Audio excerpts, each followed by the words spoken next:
আঙুনুতা ডাঙৰীয়ানী যদি আহি পেলাই আমাৰ দলত যোগদান কৰে, মই একো আমি ভাল পাম, আমি ৱেলকাম জনাম তেওঁক। কিন্তু যদি আকৌ আমাৰ দললৈ আহি পেলাই যদি আকৌ বিজেপিৰ লগত মিত্ৰিয়ালি কৰি থাকে, আমিতো তেওঁলোকে আপোনালোকে জানে ৰাহুল গান্ধী ডাঙৰীয়া কিমান ষ্ট্ৰিক্ট যে আমি দুখন নাৱত দুটা ভৰি দি থকা মানুহক আমি কেতিয়াও প্ৰত্যাহ্বান আমাৰ সমষ্টিটো যেতিয়া ডিলিমিটেশ্যন হৈ গৈছে, কোনো প্ৰত্যাহ্বানৰ কথাই নহয়। সমষ্টিয়ে ডিলিমিটেশ্যন হৈ গৈছে। বটদ্ৰৱা সমষ্টিত তেখেতো আছিলে, বটদ্ৰৱা সমষ্টিত ময়ো আছিলো, সমষ্টিটো ডিলিমিটেশ্যন হৈ গল। গতিকে এইটো প্ৰত্যাহ্বানৰ কোনো কথা নাই। তেখেতে আহিলে যে যদি কংগ্ৰেছ দলৰ প্ৰতি তেওঁ আকৃষ্ট হৈছে, কাম কৰক, দলত কাম কৰক।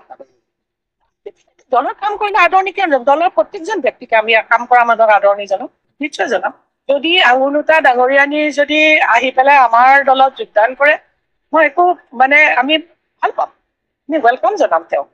কিন্তু যদি আকৌ আমাৰ দললৈ আহি পেলাই যদি আকৌ বিজেপিৰ লগত মিত্ৰিয়ালি কৰি থাকে, আমিতো তেওঁলোকে আপোনালোকে জানে ৰাহুল গান্ধী ডাঙৰীয়া কিমান ষ্ট্ৰিক্ট যে আমি দুখন নাৱত দুটা ভৰি দি থকা মানুহক আমি কেতিয়াও প্ৰত্যাহ্বান আমাৰ সমষ্টিটো যেতিয়া ডিলিমিটেশ্যন হৈ গৈছে, কোনো প্ৰত্যাহ্বানৰ কথাই নহয়।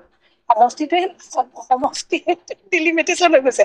বটদ্ৰৱা সমষ্টিত তেখেতো আছিলে, বটদ্ৰৱা সমষ্টিত ময়ো আছিলো, সমষ্টিটো ডিলিমিটেশ্যন হৈ গল। গতিকে এইটো প্ৰত্যাহ্বানৰ কোনো কথা নাই। তেখেতে আহিলে যে যদি কংগ্ৰেছ দলৰ প্ৰতি তেওঁ আকৃষ্ট হৈছে, কাম কৰক, প্ৰথমতে দলত কাম কৰক।